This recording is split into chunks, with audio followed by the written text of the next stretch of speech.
Bueno, un agrado estar con todos ustedes una vez más. Estamos en un episodio de NACPYME en el Día Internacional de las Pymes. Justamente nos convocamos para hablar de esto.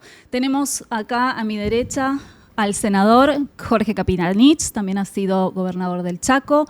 Él es presidente de la Comisión de la Cámara de Senadores de PYME, así que, bueno, bienvenido, Coqui. Es un agrado tenerte acá. Bueno, muchísimas gracias. Para mí es un gran gusto poder participar en el programa en el Día Internacional de las Pequeñas y Medianas Empresas, microempresas también, y obviamente en el desenvolvimiento efectivo que esto tiene en las economías regionales que involucran a 38 complejos productivos que son estratégicos y son los generadores verdaderamente del empleo productivo del país. Bien, tenemos un montón de cosas para charlar. Tengo también a mi compañero, Roby Villarruel. Él es director del CUI del Laboratorio de Idiomas de la UBA, así que también bienvenido. Gracias por la invitación y bueno, un honor estar con Coqui, si te podemos decir, sí, Coqui, no, con el senador. Bueno, si querés, ya te preguntamos algunas cosas. Sí, la primera, para poner en contexto, antes de empezar algo más específico, es que nos cuentes, aunque muchos lo sabemos, cuál es el impacto que está teniendo las políticas económicas actuales en las pymes, según tu opinión y según las estadísticas que por ahí manejamos. Bueno, la verdad es que el impacto es tremendo porque hemos observado efectivamente 26.448 pequeñas y medianas empresas que han cerrado en la República Argentina. Y la proyección de ENAC indica claramente una proyección de cerca de 40.000 empresas que efectivamente pueden cerrarse de aquí a fin de año en virtud de esta lógica operativa de aumento desmesurado de costos y disminución drástica de las ventas. Estos niveles de caída de ingresos y aumento de los egresos ha generado un nivel de debacle generalizada, pero sobre todo en muchos sectores específicamente.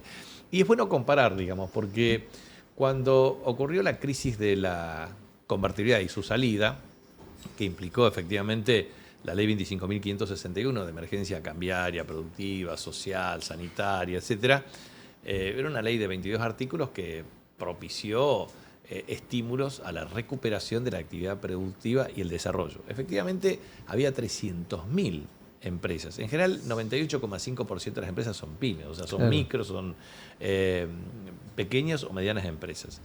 En ese contexto, de 300.000 empresas, en el periodo hasta el año 2023, incluyendo el gobierno de Alberto Fernández, o sea, Néstor, Cristina y Alberto, se crearon aproximadamente 240.000 empresas más. O sea que casi llegáramos a tener 548.000 pequeñas y medianas empresas. Entonces, lo que se observa aquí es que gran parte de esas pequeñas y medianas empresas que fueron generados con actividad económica se están destruyendo. La segunda cuestión que era importante remarcar es que todos dicen el costo laboral, etcétera, etcétera. Pero nosotros teníamos doble indemnización en el primer trimestre del año 2002. Yo era jefe de gabinete de ministros, por eso recuerdo claramente. Y Néstor Kirchner, el tercer trimestre del año 2007, hasta el tercer trimestre del año 2007, se generaron 2 millones de empleos privados formales. Y si uno toma las tres administraciones, Kirchner, Fernández, implicó cerca de 3.400.000 empleos formales y más de 4,3 millones con puestos de trabajo. Entonces, lo que quiero decir es que las políticas públicas son determinantes para la estimulación de la demanda agregada, el consumo popular y, obviamente, el enfoque vinculado a costos e ingresos. O sea, las pymes, ¿por qué crecían? Porque tenía mercado. ¿Y qué mercado? Mercado doméstico y mercado internacional. ¿Y por qué? Porque había cadenas de valor, valor agregado en origen, obras de infraestructura, efecto multiplicador en el empleo. Y la gente tenía plata en el bolsillo. Pero obviamente las facturas de luz tenían un componente de subsidio importante, la garrafa de gas también tenía un subsidio, el tema del transporte público también, y eso es un ingreso indirecto para el trabajador que a su vez, en vez de gastar en eso, ahorra y consume en zapatos, zapatillas, ropa, salidas, vacaciones, y eso estimula también a bares, restaurantes y tiene un efecto multiplicador. Y a su vez también un tipo de cambio competitivo genera un desarrollo de la industria turística. Ustedes fíjense una cosa que me parece importante remarcar. Este modelo funciona como apreciación cambiaria, desindustrialización acelerada, destrucción de la logística integrada, pulverización del consumo, precarización laboral y deterioro del salario. Eso claramente es un ataque directo a las pequeñas y medianas empresas, a las microempresas, y obviamente nosotros esto lo propusimos en la negociación con la modernización laboral y le dijimos, ¿por qué en vez de crear un FAL para los grandes, por qué no le generábamos a las micro y pequeñas y medianas empresas la eliminación de las contribuciones patronales?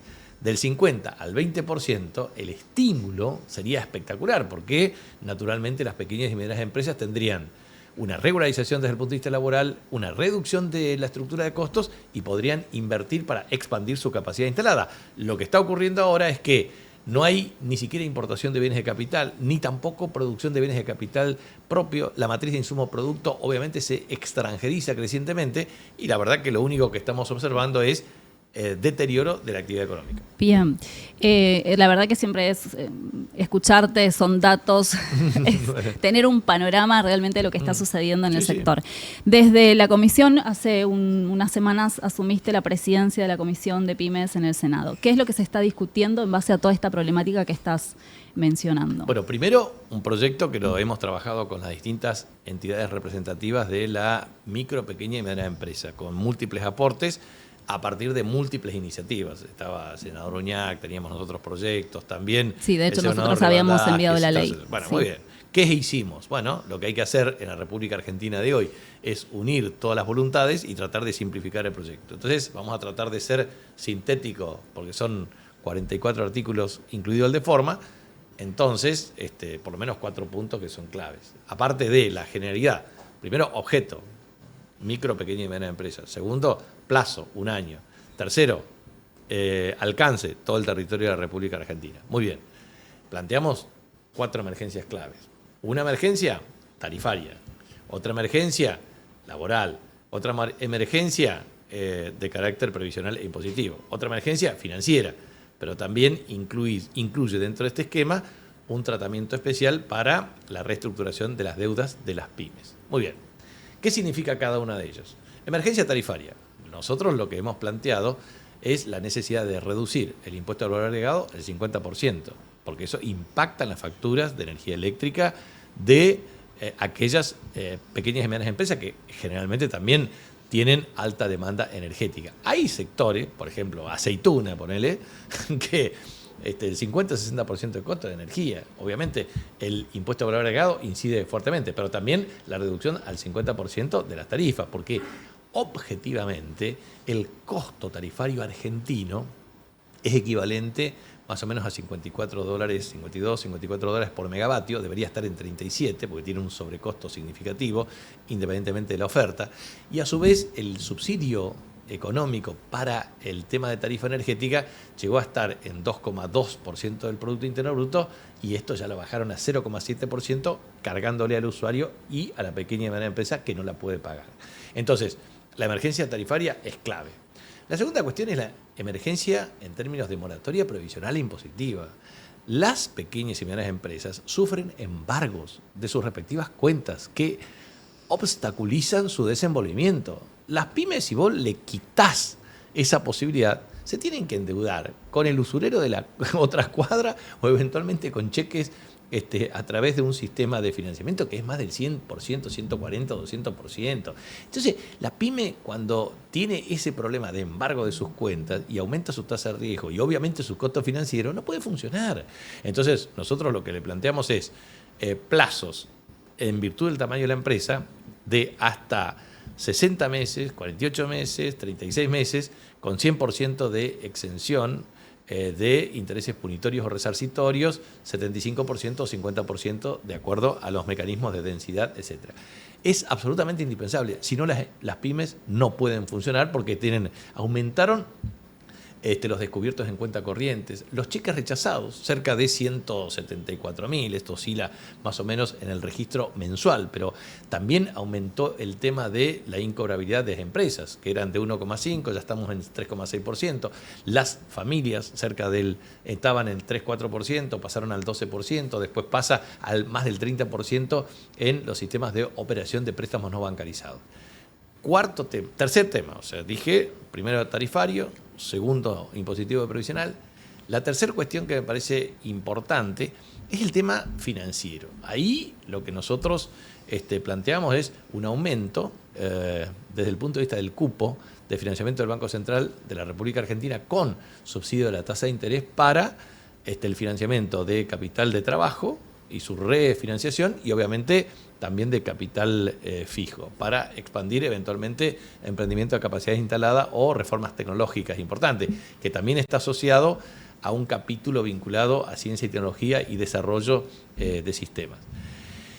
Por último, me parece que es muy importante el tema de reestructuración de carácter financiera de las empresas. Nosotros planteamos que hay que ponerle un límite a la subasta de las ejecuciones prendarias o hipotecarias, establecer un proceso de reorganización o de reestructuración de las deudas con la titularidad por parte del deudor, con un plazo de 90 días, un mecanismo sumarísimo, a los efectos de que a través de una presentación que está perfectamente estipulada en uno de los artículos de la ley, un juez competente pueda abrir, esto se planteó en algún momento porque la ley 24.522 de concursos y quiebra también había sufrido modificaciones con la ley 25.563 y otras leyes concomitantes, ha permitido efectivamente un mecanismo de la creación del acuerdo extrajudicial hasta los procesos de reestructuración, tanto en concursos como en quiebra. Entonces, es muy importante que frente a crisis que se agudizan, es necesario que exista un proceso de reestructuración de la deuda.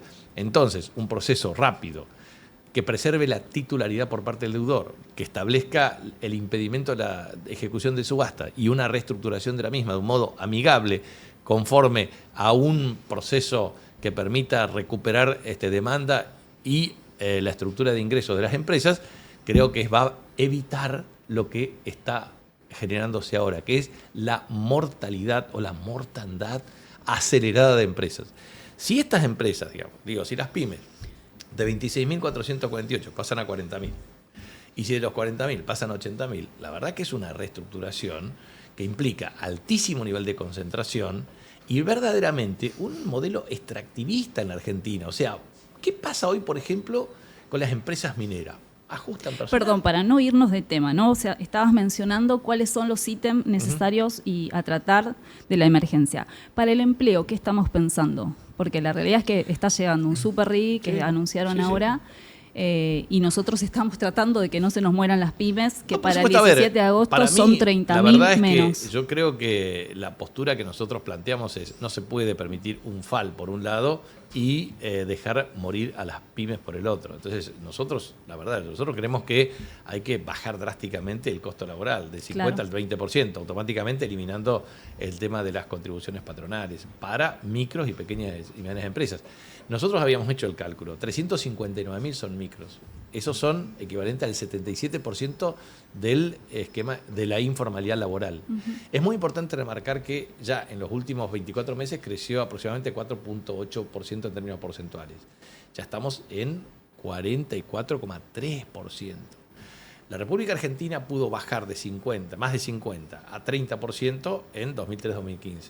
Y eso a través del uso de múltiples herramientas. Nosotros propusimos un proyecto de 90 artículos también, que nunca ha sido tratado ni va a ser tratado por esta gestión porque no les interesa, pero creo que tenemos que plantear este tema de digitalizar las transacciones con ejercicio soberano tipo PIX en Brasil. Esto significa generar incentivos para que las transacciones digitales eliminen impuestos, bajen impuestos a las pequeñas y medianas empresas. También hay que regular la billetera virtual. Exacto. A Mercado Libre. Exacto, porque la verdad que hacen pingües negocios a costa de la falta de regulación estatal. Lo mismo que me parece que es interesante redefinir el régimen bimonetario y establecer un vínculo entre el sistema financiero y el mercado de capitales. Son cuestiones más sofisticadas tecnológicamente y de ingeniería financiera, pero lo que nosotros necesitamos, a ver, ¿qué te dice una pyme? Una pyme te dice, me bajaron las ventas, no genero ingresos. Me aumentaron los costos. Si me aumentan los costos y te bajan los ingresos, quebrás. ¿Cómo resolvés la transición? Bueno, primero, si tenés ahorro, lo usás. Hasta que ya no te alcanza a cubrir el ahorro. Entonces, vas con tus temas de garantía personal, hipotecas tu casa para tener un préstamo para el capital de trabajo y poder pagar. Pero llega un momento que eso tampoco te alcanza. O sea, el esfuerzo de toda una generación no lo podés dilapidar claramente en un esquema que nunca va a reactivarse. Entonces, me parece que hay 3 componentes de la estructura de costos de las empresas que son verdaderamente lapidarias en términos de las heridas profundas que provoca. Primero, el costo tarifario, energía, agua potable, cloacas, etcétera, es terrible. Costo financiero, desmesurado. Aumentaron 50% el tema de encaje, ahora lo están bajando, pero la verdad es que lo único que han hecho estos personajes es lo mismo que hacen siempre. Timba financiera, bicicleta financiera, popularmente en inglés denominado carry trade, que consiste en aumentar la tasa de interés en peso, mantener la estabilidad del tipo de cambio, que vengan los dólares para simular acumulación de reservas de carácter transitoria y después estampidas nuevamente con estrategia de especulación financiera. Esos mismos fondos se llenan de plata y las pymes quiebran. No es casualidad que tengamos más de 2.000 panaderías cerradas. No es casualidad que cerca de 3.700 kioscos hayan cerrado. No es casualidad todo lo que está ocurriendo. Es producto de una política. Y esa política, cuando se combina claramente el tema de costo energético, costo de servicios públicos principalmente, costo financiero y obviamente el tema de una logística integrada que se deteriora. O sea, todas las pymes saben muy bien que no es neutral que una ruta se rompa, porque eso significa aumento del costo de transporte. ¿Quién lo paga? Las pequeñas y medianas empresas, que se la tienen que cargar a un consumidor que cada vez tiene menos ingresos. Entonces, la pyme vende menos, el consumidor puede pagar menos y eso rompe todo el entramado productivo del país. O sea, este país, con el liderazgo de Milei, se plantea claramente un esquema dual. A muy pocos le va a ir muy bien y a la mayoría le va a ir pésimo. Coqui, Gracias, perdón, Pablo. una pregunta, volviendo al tema de la ley de emergencia que se está tratando y que consensuaron con las organizaciones pymes. ¿Qué factibilidad ves que pueda convertirse en ley, que pueda ser aprobada? Y de pasar eso, ¿cómo hacer para que sea efectiva? Porque ya tenemos alguna experiencia de leyes que se aprueban y sin embargo este gobierno no. O sea, ¿cómo te parece a vos? Primero, la capacidad de veto que tiene el Poder Ejecutivo y de esa mayoría automática de 47 votos que consiguieron en modernización laboral, lo trasladan a las distintas comisiones. Esta comisión, la verdad, no me quisieron aprobar ni siquiera proyectos de comunicación y de declaración. Así que te podés imaginar que tienen una enorme predisposición al bloqueo. Ahora, la única manera de bloquear eso es que los gobernadores dejen de ser cómplices de este ajuste cruel que destruye a sus propias empresas. Fíjate, uno de los más chupamedias de todo es el gobernador heredero de la provincia de Chaco. Bueno, muy bien. Más de 1.000 empresas pymes han cerrado. Cuando vos mirás cuáles son las familias que más incobrabilidad generan, cerca del 17%, provincia del Chaco, de las mayores del país. Entonces, él no puede ser cómplice de este ajuste y de la destrucción de sus propias empresas. Entonces, o van a hacer algo, o definitivamente el electorado tiene que reaccionar. El año próximo, yo creo, sinceramente, para todos los que tienen gestión, van a ser claramente puestos en tensión con el electorado, porque la verdad es que no están haciendo nada para defender a las pequeñas y medianas empresas que son la base de la generación de empleo productivo. Y sinceramente, lo que digo es, a ver, pronóstico. Ellos van a bloquear o intentar bloquear siempre, pero la verdad nunca se puede ocultar. De manera tal de que yo creo que con la visibilidad de los reclamos, la conjunción y la articulación con todas las pequeñas y medianas empresas, entidades, asociaciones, entre empresarios y trabajadores, debemos presionar a los gobernadores para que se presione claramente a diputados y senadores y en consecuencia esto pueda plantearse. Yo te doy un dato simple. Ellos tienen en Senado, de 72 miembros, tienen 20. Sí. La verdad, el esquema de 27 lo logran con acuerdo, ATN, plata, algunas obras, etcétera. Y en diputados nacionales también. Tiene una cuestión cercana a 98 miembros, etcétera. O sea, le falta mucho para los 129. Entonces, lo que te quiero transmitir con esto es que esto depende de la concurrencia de algunos sectores que pueden responder a Provincias Unidas o eventualmente a otros sectores que no están alineados con el gobierno. Yo siempre digo que este es un gobierno en donde el jefe de gabinete es Milei y preside el PRO, porque ya cada vez es más amarillo este gobierno. Es tan amarillo que parece que tiene hepatitis, te diría. Entonces, me parece que acá hay un problema serio vinculado a que el PRO cooptó el gobierno, y esto me parece que suena a segundo tiempo de Macri. Entonces, reina pero no gobierna en forma específica él, y creo que todos sus adláteres, y que tiene que ver con esta imposición del poder económico. La verdad, el poder económico a piacere hace lo que se le canta, porque hay mayoría automática y hay alineamiento. Ahora, la gente sufre las consecuencias de este modelo. Bueno, y ahí te quería hacer una pregunta más política, que es a raíz de lo que estás describiendo, que creo que todos coincidimos.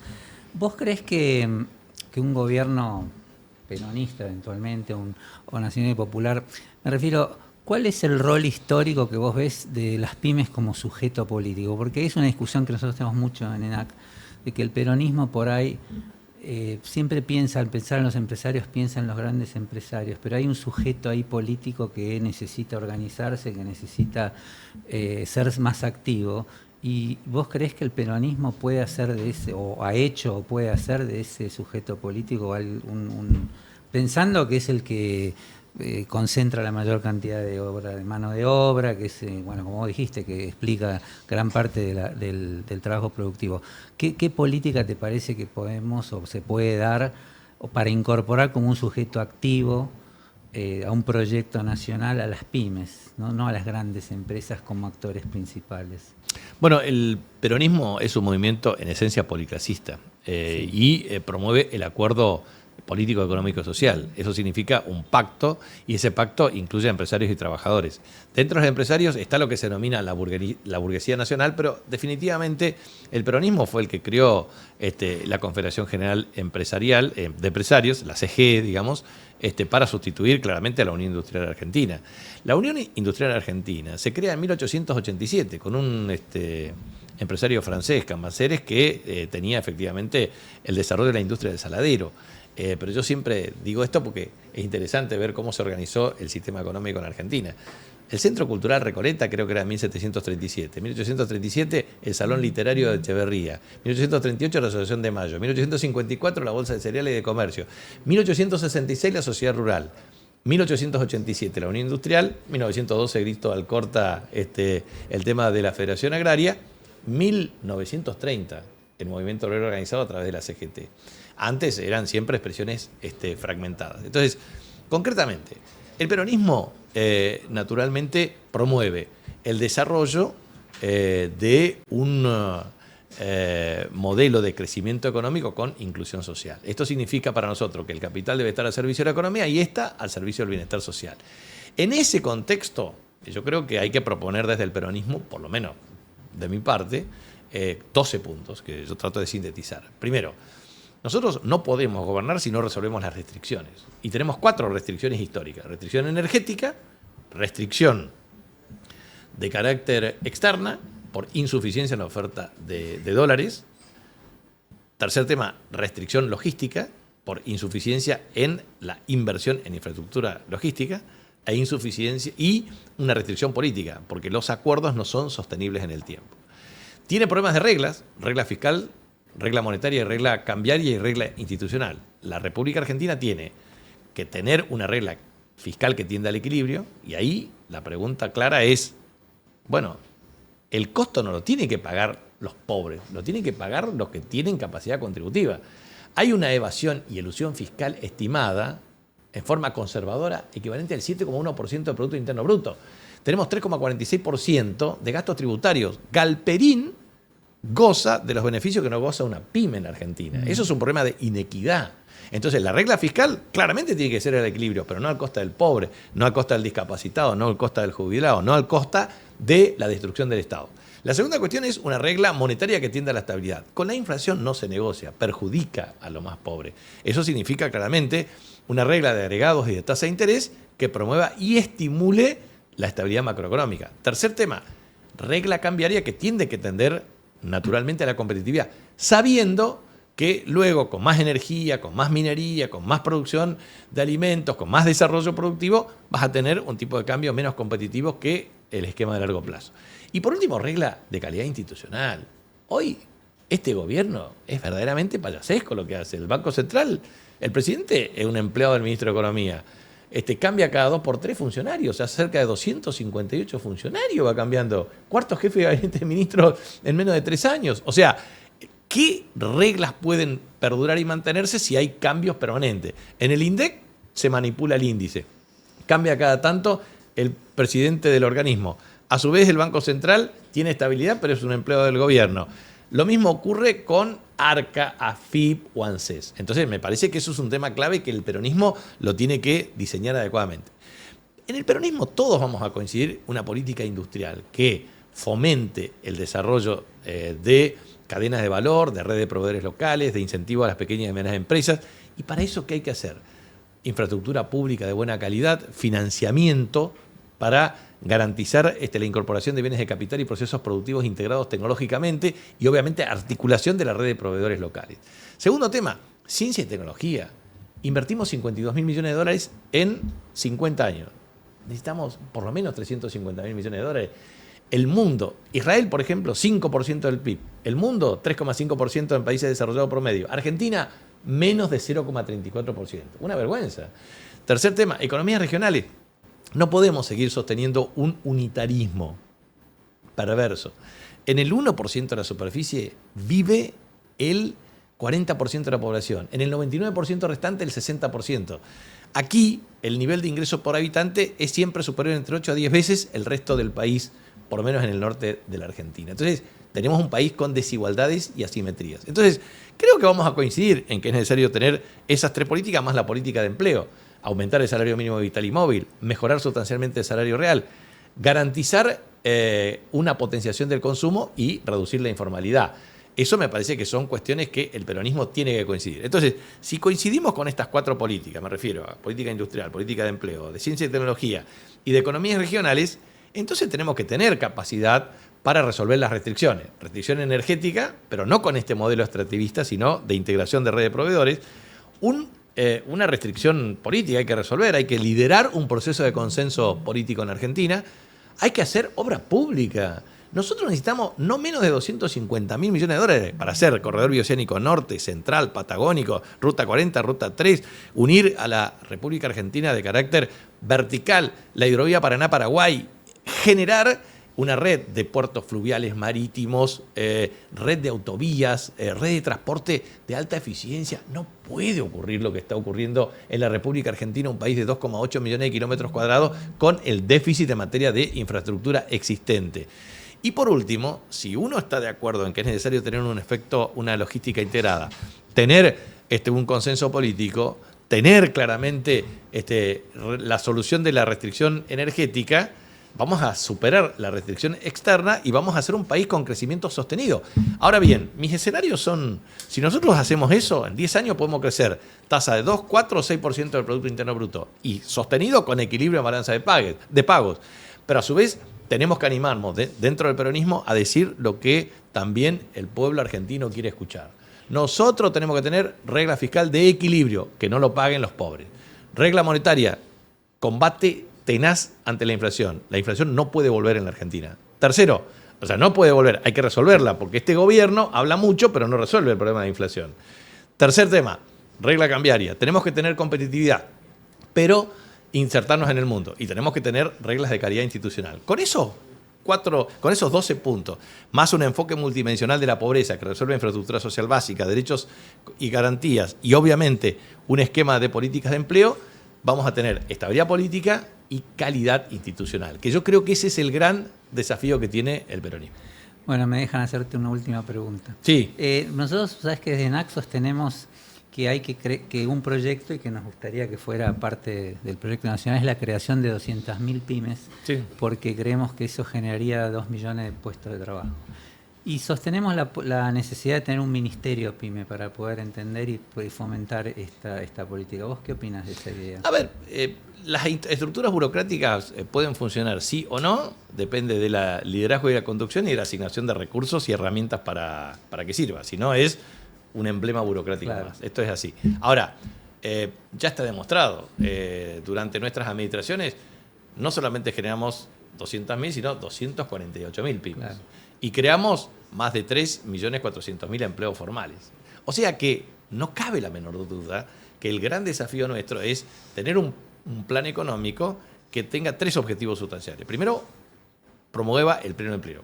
Segundo, un crecimiento sostenido con equilibrio de balance de pago a largo plazo.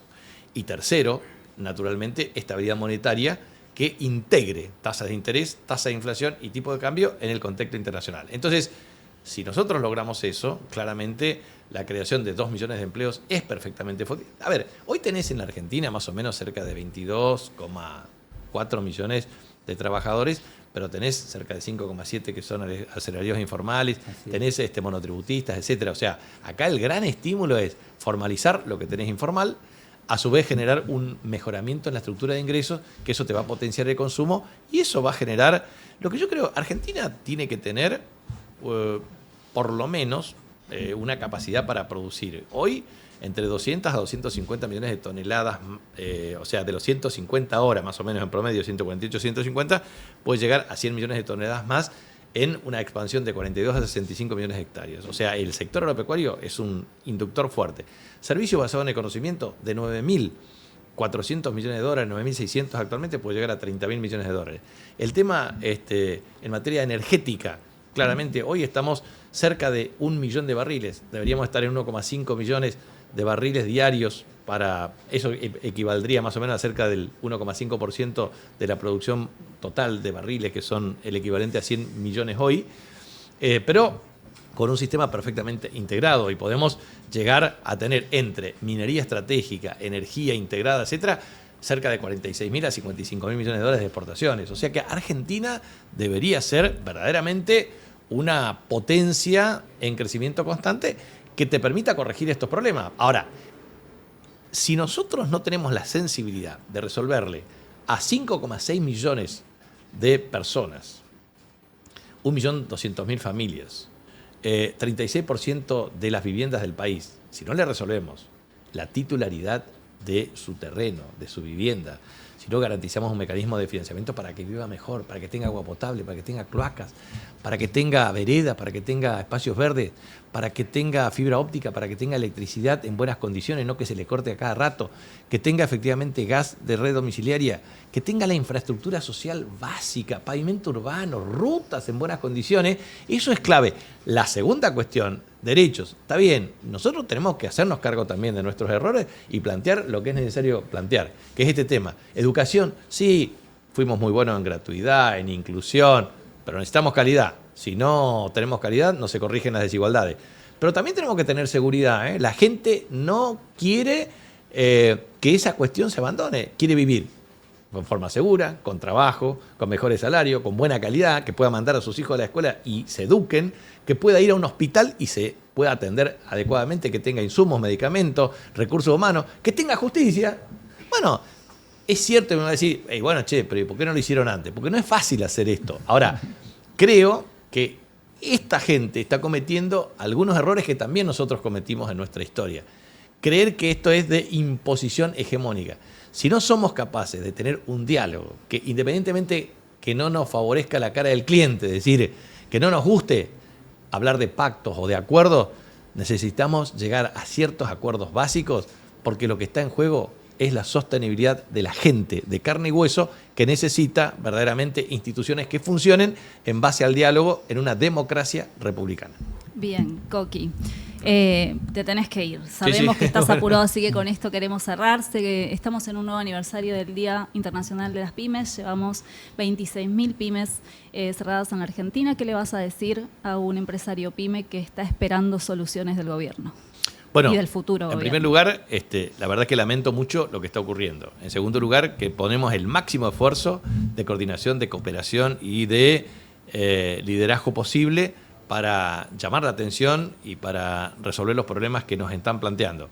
En tercer lugar, bueno, nuestro gran esfuerzo radica en sensibilizar a todas las economías regionales. Nosotros queremos que vengan los yerbateros, los tealeros, los que producen garbanzo, los que producen poroto, los que producen carne caprina, bovina, los que producen olivicultura, los que producen vino, todos tienen que ser llamados a una convocatoria amplia, exponer sus temas y mejorarlos, porque el diálogo es la herramienta indispensable en democracia para mejorar las condiciones que nos permitan crecer. Pero bueno, lamento mucho que se cierren pequeñas y medianas empresas. Tenemos que hacer el máximo esfuerzo para que no se cierren más y para que se creen muchas más empresas.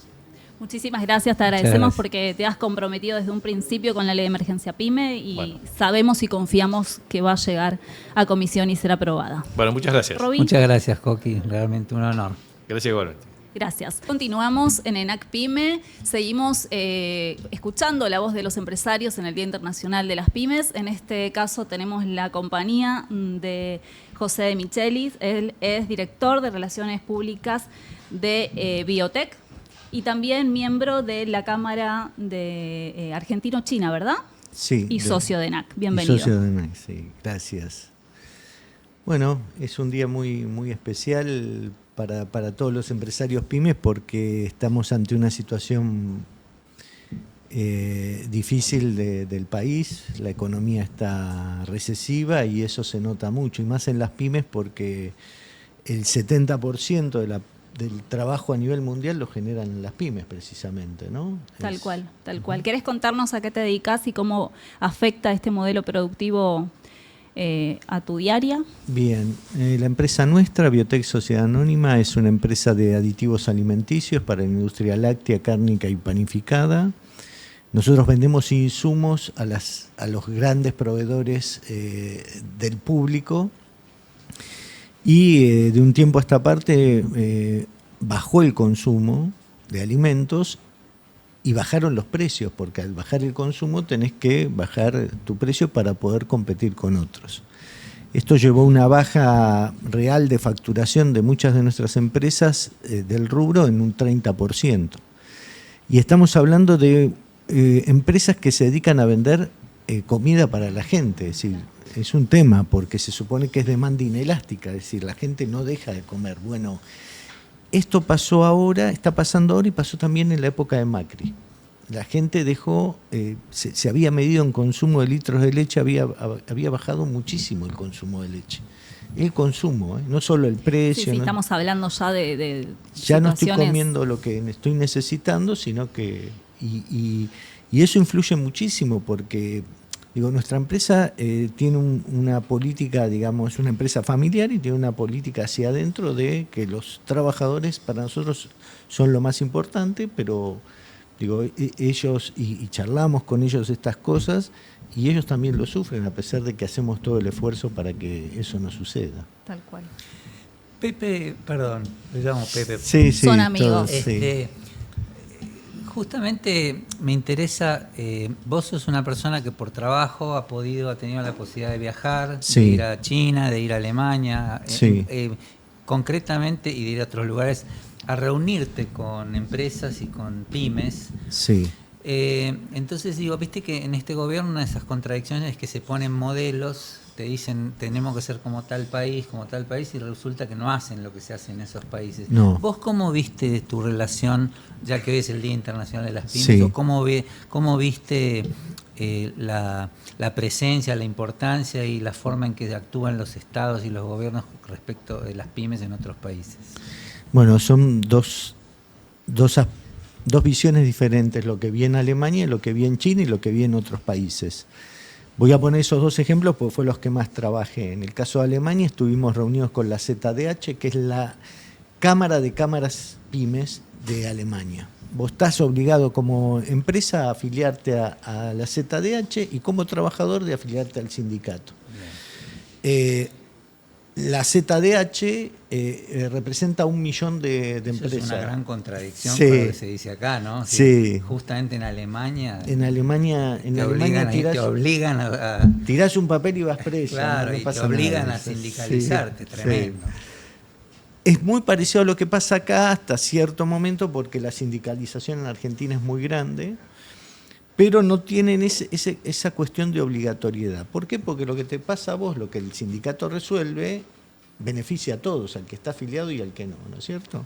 Entonces, ¿qué vi yo en Alemania? En Alemania tienen un programa muy interesante que es el VET, que ayudan a insertar al mercado laboral gente que no lo está a través de un convenio entre sindicato y cámaras. Ellos se definen, la ZH se define como artesanos, no como empresarios, lo cual es todo una definición.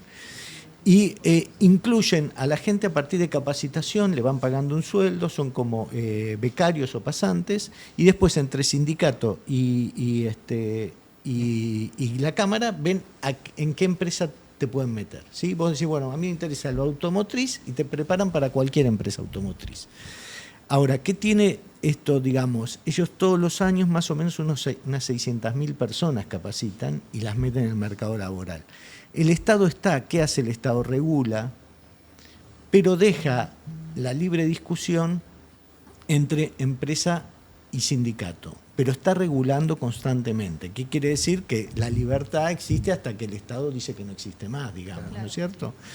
Este programa, cuando yo pregunté, dije, ¿de cuándo está este programa? Me dijeron desde la Edad Media. O sea, yo pensé que había entendido mal, mi inglés no es bueno, recomiendo estudiar en el CUI porque mejoré bastante, pero digo, ¿cómo de la Edad Media? Y me preocupó también, me quedé pensando, dije, acá hubieron 2 guerras mundiales, hubo un holocausto, etcétera, igual siguieron, digo, no. Sí.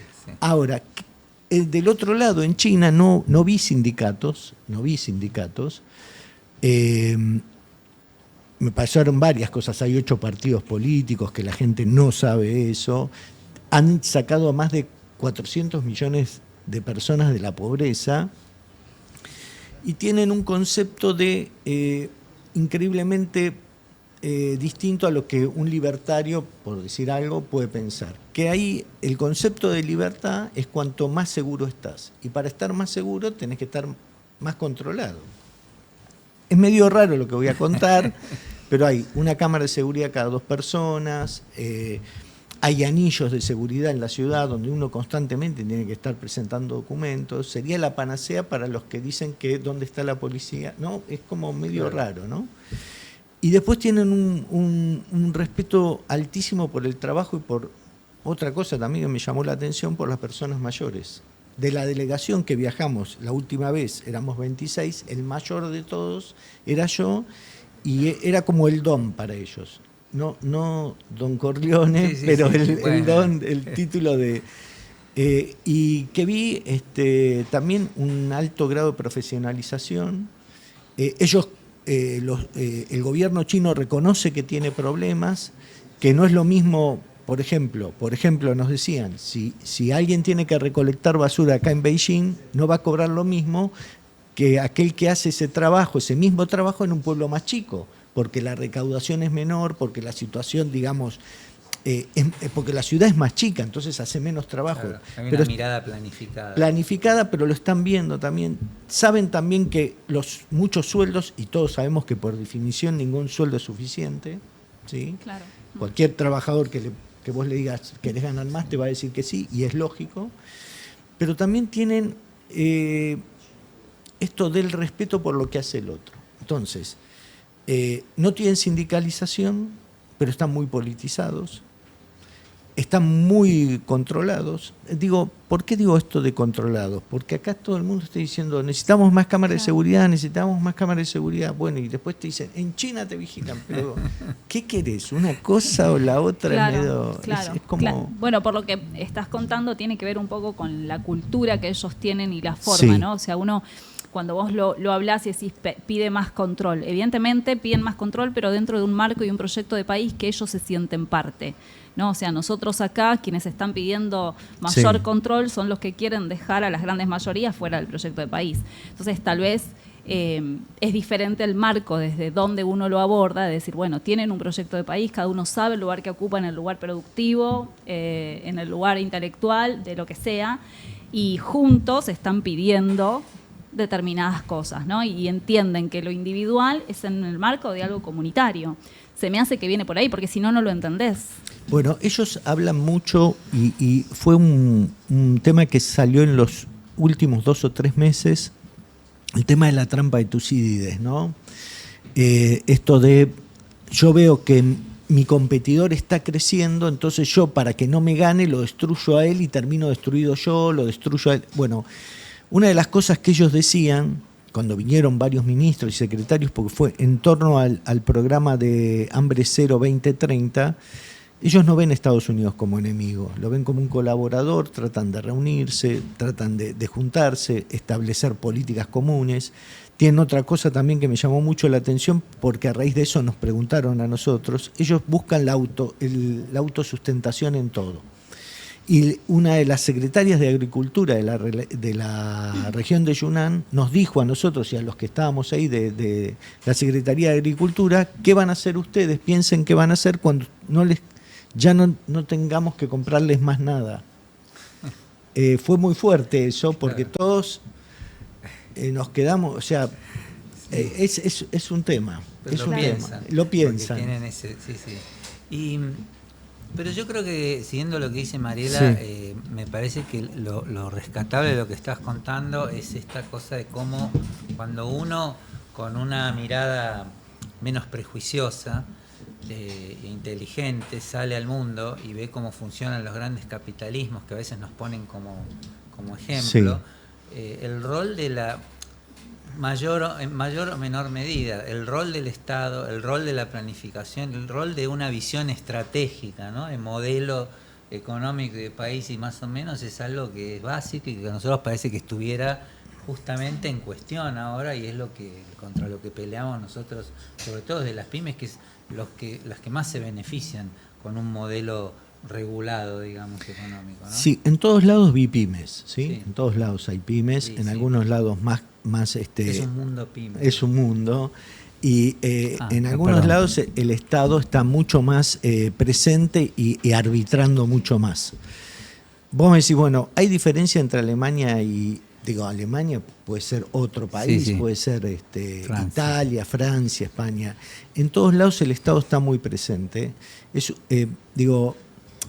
Cuando uno habla de política de Estado y políticas públicas, está hablando de tratemos de que esto no se cambie. Cambie el gobierno, que esto no se cambie. Una cosa que pasa mucho, y pasa mucho en Argentina y en Buenos Aires, que la gente cree que vive en París porque los edificios son parecidos a París.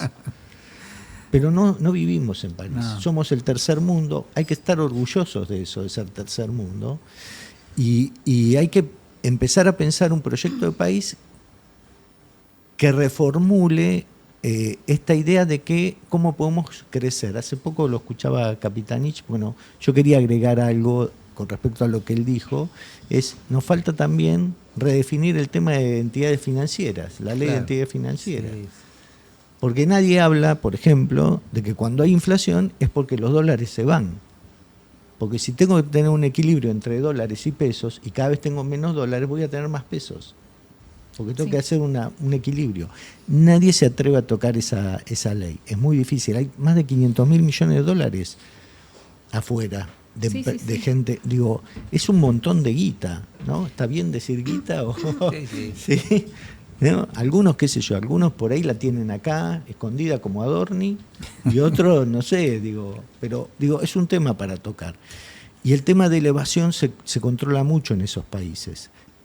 No existe la panacea, no existe la sociedad ideal, pero uno aspira. Entonces cuando alguien te dice, no, nosotros podemos ser Alemania, me hace acordar cuando en una época yo trabajaba, muchos años trabajé en el Estado, más de 20, y viajé bastante. Y después venía acá y me decía, la gente en Tucumán, ¿fuiste a Tucumán? No fui nunca. El jujeño, pero el pibe de acá los jujeños y los jujeños. Entonces hay como, viste, ese mito de yo conozco porque tengo un hermano que, ¿no? José, te hago una pregunta, volviendo al tema.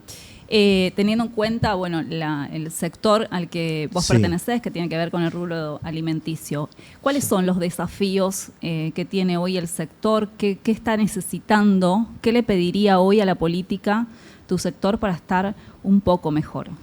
Bueno, mira, te cuento, nosotros hicimos una inversión importante como empresa en el INTI de Rafaela. Nosotros pensamos que lo público y lo privado tienen que ir de la mano.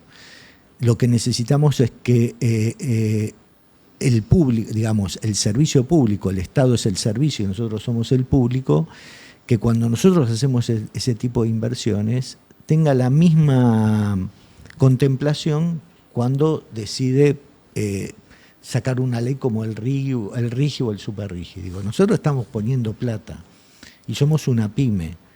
¿Por qué yo tengo menos beneficios? También escuchaba hace poco esto. ¿Por qué yo tengo menos beneficios que alguien que viene de afuera, que no le importa absolutamente, y es legítimo que no te importe nada? Yo cuando viajo por trabajo, por placer, estoy muy pendiente de lo que pasa en la Argentina. Me imagino que el empresario que viene afuera está más pendiente de lo que le pasa en su país que lo que pasa acá. Claro. Entonces digo, necesitamos que el Estado esté más presente en las pymes, que el Estado regule mucho más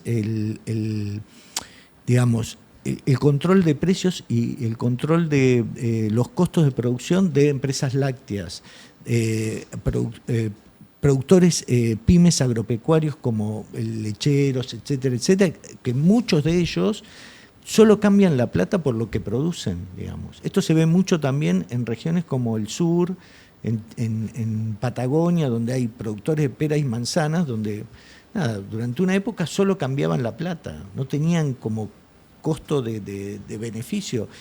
Y está bien que haya fundaciones, pero yo creo que el productor no busca hacer una fundación. Claro. Eso es otra cosa.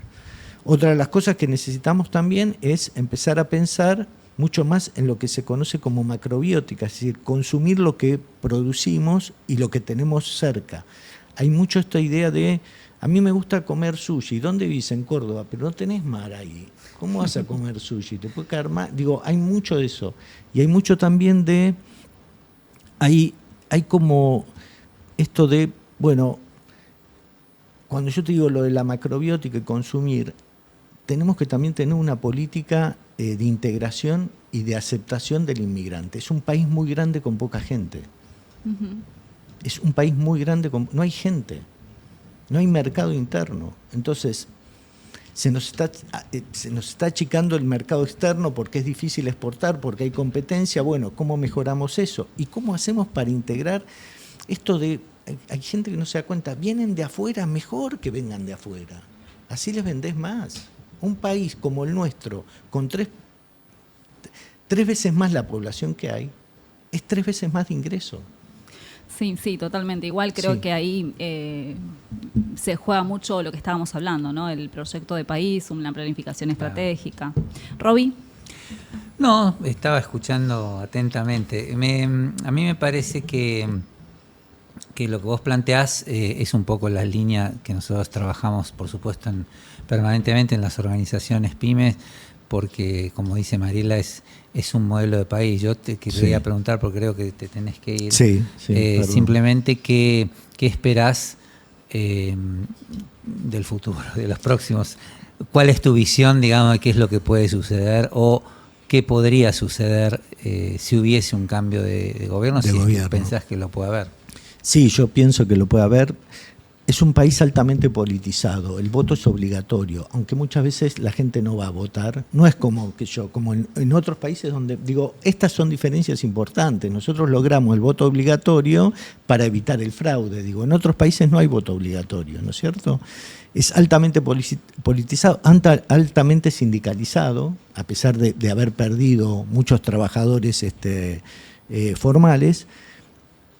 Tenemos que en mi opinión, tratar de buscar un proyecto de país que incluya a todos. Muchas veces se habló en su momento del plan Helvar y que tener políticas de acuerdo y políticas de Estado. ¿Qué es esto? Y esto no se toca. Tal cosa no se toca. Y eso es muy difícil. Hay un historiador muy amigo mío, se llama Sergio Wisniewski, que dice que vivimos en un país de péndulo, ¿no? Pasamos de un lado al otro, de un lado al otro, de está todo bien a está todo mal. Mira que es una mesa de historiadores. Sí, perdón. Ojo. Ojalá podamos llegar a eso de tener acuerdos básicos, sobre todo por lo que decía antes. Bueno, ya que les gusta mucho que se parezca a París y creen que somos el primer mundo, bueno, a ver cómo hacemos para que eso suceda, ¿no? Es decir, Perfecto. Bueno, sí, totalmente. perdón. Bueno, te agradecemos No, a enormemente ustedes. tu tiempo. Realmente el testimonio es muy valioso. Nos cuentan, bueno, cada uno cómo va el sector y cómo afecta la política económica de Milei a esto. Llevamos 26.000 pymes cerradas, así que, bueno, seguiremos luchando y militando para que esa ley de emergencia pyme se haga realidad. Sí, Muchas ni una gracias, pyme Pepe. menos. Bien, continuamos con ENAC Pyme. En este caso vamos a presentar a Xavier Escalada. Él es secretario general de ENAC. ENAC es Empresarios Nacionales para el Desarrollo. Así que bienvenido. Muchas gracias por la oportunidad y por recibirme. Bueno, bienvenido, Xavi. Vamos directamente al grano, si te parece. Dale. Ya discutimos en lo que va del programa lo que es esta política económica para las pymes, pero me gustaría preguntarte a vos, que sos parte de una organización específicamente política respecto a las pymes, ¿qué es lo que le falta a las pymes para ser protagonistas políticamente? Y a la vez, ¿qué es lo que necesita sinceramente de una política de Estado, una pyme, para poder ser el motor de desarrollo? Bueno, es una pregunta muy interesante y muy completa. Esperemos lograr una respuesta. Seguro. Estamos seguros de que sí. No. Bueno, un poco podemos poner en contexto dónde estamos, Sí. que vale la pena tenerlo en cuenta a la hora de pensar esto que me preguntabas, Roby, que es que, bueno, hay buenas noticias a nivel nacional en determinados lugares y en determinadas empresas, como por ejemplo el segundo año consecutivo de cosecha récord de trigo. Entonces eso es muy positivo. Tenemos el segundo año consecutivo de cosecha de trigo en el país. Y la contracara es que cierran panaderías en el país por falta de consumo de pan.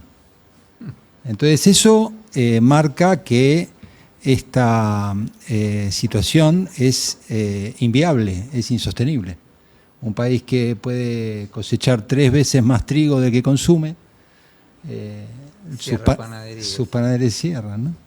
Entonces, bueno, esto es el contexto donde estamos. A partir de ahí, creo que lo que necesitamos es un entramado empresarial, nacional, con raíces nacionales, que logre llegar a cada rincón de nuestra patria, que logre hacer un trabajo bien articulado, bien ordenado con los trabajadores y las trabajadoras. Y para eso las pymes somos esenciales. Las pymes somos distribuidoras de valor agregado y en contraposición las grandes empresas son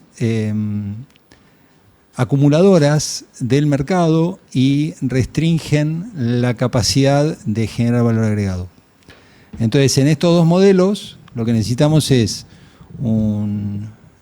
políticas de Estado, un Ministerio de Economía que pueda favorecer con políticas claras el mercado interno, la capacidad de compra, el valor agregado de las pymes está sostenido por la capacidad de compra y el valor del salario. Así que en esto creo que la suerte de las pymes va en línea total con la suerte de los trabajadores y las trabajadoras. Así que naturalmente las pymes y los sindicatos tenemos que trabajar en conjunto para ser partícipes del diseño de políticas que nos puedan favorecer. Ahora te voy a hacer una pregunta más difícil todavía. En nuestro país, esto que decimos siempre que se discute mucho en ENAC y en otras organizaciones, ¿cómo convertir en un sujeto bien activo políticamente al empresario pyme? ¿Por qué no lo es? Porque por un lado tenemos la derecha y en general tiene sus CEOs puestos en los lugares de la política, y tenemos muchos partidos que representan claramente a las grandes empresas, o lo vemos por lo menos en los últimos años. Digo, ¿por qué crees que no podemos o no pareciera terminar de conformarse un partido de las pymes, digamos, por llamarlo así? a pesar de que por ahí, obviamente, algunas políticas nacionales y populares representan intereses de las pymes, pero no parece haber un rol activo del empresario pyme como un sujeto político, así como hay representantes de empresas o CEOs en puestos públicos o del Estado, ¿no? Sí, totalmente. De hecho, uno de los capítulos del libro Nunca Más Económico habla de la puerta giratoria, ¿no? Cómo determinados funcionarios terminan en determinadas empresas o dando conferencias en universidades privadas o viceversa, ¿no es cierto? Seguramente. Sí, sí. ¿No? Entonces, bueno, esto claramente es un sistema dentro de la estructura conocida de determinados funcionarios. Ahora, estamos entrando en una nueva etapa, que es que en estos términos que vos me preguntabas, Roby, el tema de la derecha, poniéndolo así, se está corriendo a un tecnofeudalismo en donde determinados actores que son multimillonarios generan políticas públicas o políticas con tecnología que terminan impactando en el bolsillo de las personas y en la actividad empresaria y en la actividad laboral. Esta situación ya supera lo conocido hasta ahora, ¿no? Entonces, las pymes estamos inmersos en una situación de que necesitamos ser competitivas, que necesitamos estar muy cerquita de cada operación, muy cerquita de cada trabajador, de cada trabajadora y de nuestros clientes y nuestros proveedores. Mientras que esas políticas y esos diseños se están generando en un tablero que nosotros estamos muy alejados, ¿no? Y muchas veces necesitamos de esas herramientas que nos busquen, por ejemplo, en Google. Y bueno, evidentemente determinados CEOs de Google están diseñando determinadas IA que están modelando una sociedad futura, están modelando un tipo de sociedad que tendrá otros... ¿Sin pymes, decís? Y puede ser. Evidentemente, parecería ser que hay un retroceso en determinados conceptos que terminamos todos necesitando determinadas herramientas que son del capital concentrado, que luego generan políticas especulativas, ¿no? Entonces, por ejemplo, podemos extraer gas en Neuquén y sin embargo no podemos tener una calefacción en nuestros hogares en invierno acorde al salario que tenemos. Entonces esto, evidentemente hay alguien que está extrayendo el gas y se lo está llevando y nos está dejando con el frío, digamos. Sí, hoy escuchaba que estimaban que durante los próximos 2 años va a subir el PBI de la Argentina. Claramente no va a estar siendo distribuido y se va a seguir concentrando, ¿no? Y en esto que vos marcabas, digo, hay un montón de provincias, tenemos 24 jurisdicciones, solamente 2 están recibiendo inversiones, igual el desempleo crece. Entonces queda claro que el modelo no está funcionando. Ahora, en base a tu sector específicamente, ¿cuáles son las variables que más te están afectando? Porque en algún momento se habló de la reforma laboral, ¿no? ¿Y Exacto. cuáles son? Bien, si me permitís, aprovecho que es muy bueno esto de que el PBI va a crecer. Y la deuda también va a crecer. Y mientras que el PBI se concentra y se va, la deuda queda. ¿Cómo vemos que impacte la deuda externa en el bolsillo cotidiano? En el boleto del colectivo. En el boleto de colectivo pagamos la deuda con el Fondo Monetario Internacional. ¿Por qué pagamos la deuda con el boleto de colectivo? Porque el Fondo Monetario Internacional está pidiendo que el colectivo no se subsidie, que el trabajador y la trabajadora que se toma el colectivo desde la casa al lugar de trabajo tenga que pagar más caro ese boleto. ¿Por qué? Porque parte del superávit va a ir para pagar los intereses de la deuda. Entonces, seguro que este gobierno va a dejar un PBI posiblemente más alto seguramente más concentrado y absolutamente seguro una deuda más alta. Y la deuda es nuestra, de nuestros hijos y de nuestros nietos y nietas. Entonces, dicho esto, digamos, yo creo que todas las políticas generadas por este gobierno, como la ley de flexibilización laboral, son para las corporaciones que evidentemente tienen otra estructura de recursos humanos, tienen otra estructura de CEOs y mandos intermedios. No es para las pymes. Las pymes no resolvemos el tema con reforma laboral, no resolvemos el tema con grandes extracciones de derechos, digamos, de los trabajadores y trabajadoras. Las pymes, lo que resolvemos nuestros problemas es con venta. Las pymes resolvemos nuestros problemas vendiéndole a quienes, justamente a los trabajadores. Con mejores salarios. Mejores salarios, totalmente. Bueno, no sé, ya te tenés que ir, ¿no? No, justo estaba averiguando cuánto Bien. tiempo nos queda. Nos queda tiempo, así que Xavier Escalada, Perfecto. prepárate. Bárbaro. Decime, Xavi, y ya que estamos en ese tema, sé que varias pymes presentaron un proyecto con el apoyo de algunos sectores de la política, el senador Capitanich y otros, de un proyecto de ley de emergencia PYME. ¿Vos cómo ves ese proyecto? ¿Qué beneficios inmediatos? Porque supongo que es un tema coyuntural, pero ¿lo ves viable? ¿Vos crees que puede salir? ¿Crees que puede servir como herramienta política? Bueno, evidentemente que estemos hablando de la ley de emergencia PYME significa que hay cantidad de datos que muestran, como el cierre de las pymes, la caída de empleo de registrado, muestran datos alarmantes. Y en ese punto creo que tener en agenda una ley de emergencia PYME es estar pidiendo la coyuntura realmente con datos y con cuestiones concretas y no solamente de grandes proyectos de RIGI o grandes proyectos del Super RIGI o ese tipo de inversiones, digamos, enormes que no están llegando a la sociedad, no están llegando a la Argentina de pie, digamos, al hombre común. En concreto, creo que la ley de emergencia PYME trata de alguna forma de evitar que se sigan cerrando pymes en este contexto y en esta coyuntura.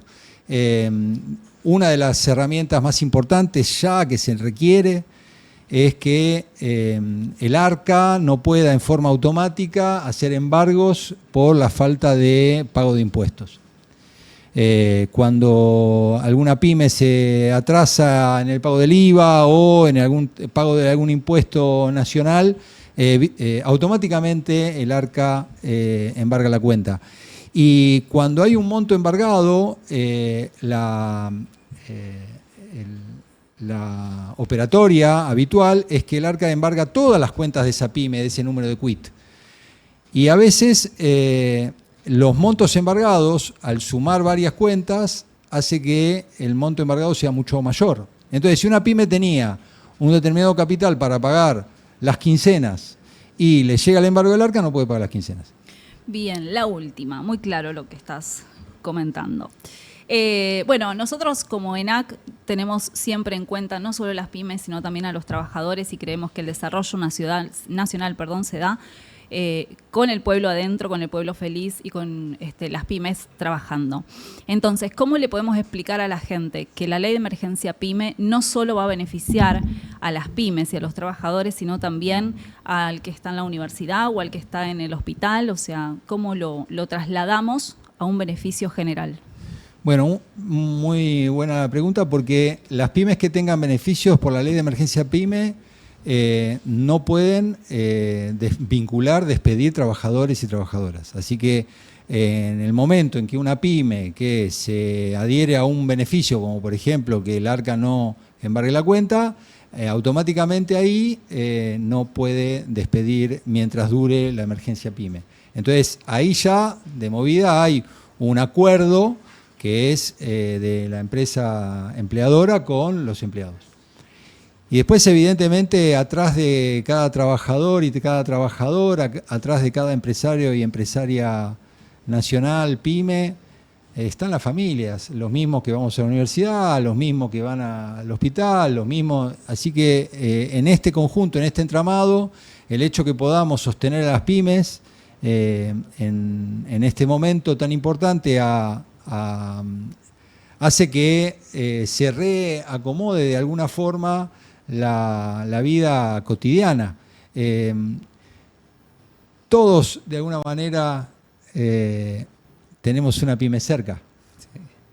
Y ya sea el comercio del barrio, ya sea la pequeña industria, ya sea el que nos hace los servicios, tenemos una pyme cerca.